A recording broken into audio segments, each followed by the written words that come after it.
As we move into spring, there are two things that keep popping up on our radar here. That's school and politics. And those two things give us our topics for today's Johnson City Press Week in Review.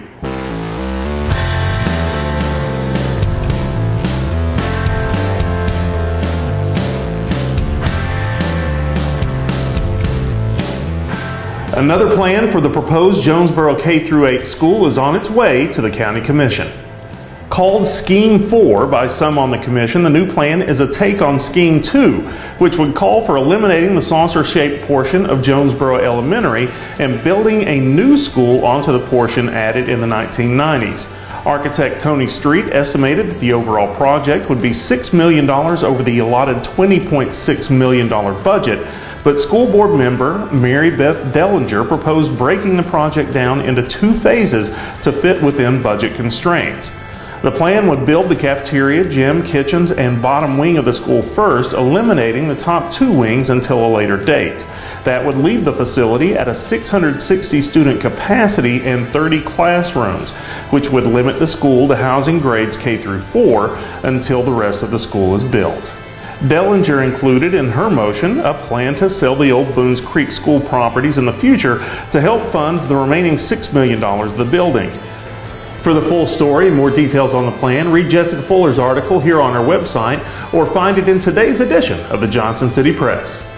With the primary less than a month away, the county mayor's race has fallen deep into the mud as candidates Mark Ferguson and Joe Grandy trade barbs, and David Tomita sits idly by watching the show as it plays on.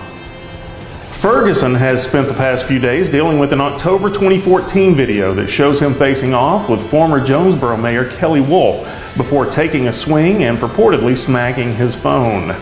As he was leaving a 2014 meeting at the Blackthorn Club, Wolf said Ferguson confronted him on the sidewalk about a political action committee he started and took a swing that missed, so he then pulled out his phone and started filming.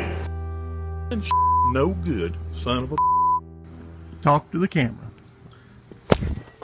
Go ahead and take my picture. You're a coward. Mark, you're crazy. No, I'm not crazy. You're a chicken, son of a... You're crazy, It's what Mark. you are. You better stop. I just want you to know what kind of chicken son of a... I think you are. Mark, you can say whatever you want. You need to stop. Why don't you go ahead and hit me? See how hard you can hit Mark, you're crazy. me. No, I'm not crazy. But You're I'll crazy. see. I'll have my day with you. You're crazy. I'll have my day with you. You're crazy.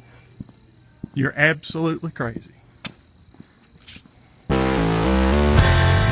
Ferguson says the video has been edited and apologized for his language, blaming his actions on years of bullying and abuse, slander, and taking advantage of small businessmen in this little town. Wolf said the video speaks for itself, and Ferguson said the video is proof that he won't back down from the establishment. Candidate Joe Grandy claims he has been confronted by Ferguson in a similar manner, and the attack ads and war of words between the two have gotten worse every day. Voters have also reported receiving robocalls from a pro-Ferguson group accusing Grandy of being pro-choice and supportive of a mischaracterized Planned Parenthood initiative and organizing a meet and greet with liberal politicians from the region. Let's hope the rest of campaign season is handled better than it has been so far. After weeks of debate, the Medical Cannabis Act of 2018 was suddenly withdrawn during a Senate Judiciary Committee hearing.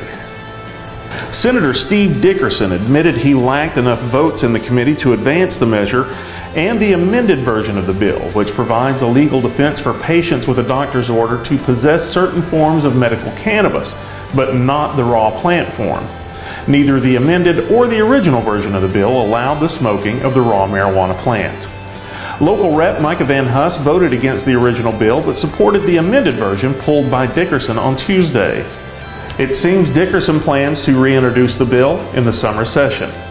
Van Huss saw two of his bills progress further in the House, as his School Safety Act of 2018 permitting off-duty certified police officers and sheriff's deputies to work security inside schools easily passed the House Education Administration and Planning Committee Tuesday, and a trimmed-down version of the Heartbeat bill requiring the results of an ultrasound be offered to mothers seeking an abortion moved forward as well. While Van Huss should be emboldened by his recent successes in Nashville, he's getting ready for a fight back home, as former Johnson City Mayor Steve Darden has announced that he will seek Van Huss's 6th district seat in the Tennessee House. Darden, now the managing partner of a law firm, served 10 years on the Johnson City Commission, with his last 2 years filling the unexpired term of Phil Rowe. The two will face off over the next few months in an attempt to win the August 2nd Republican primary and a chance to face Democratic candidate Justin R. Leslie and Independent candidate Murphy Johnson in the November 6th general election. To keep up with things as they progress politically here in the area, read the Johnson City Press or follow along here on johnsоncitypress.com. We'll give you all the facts and keep you up to date. I'm Jared Bentley. This has been the Johnson City Press Week in Review. Thanks for watching.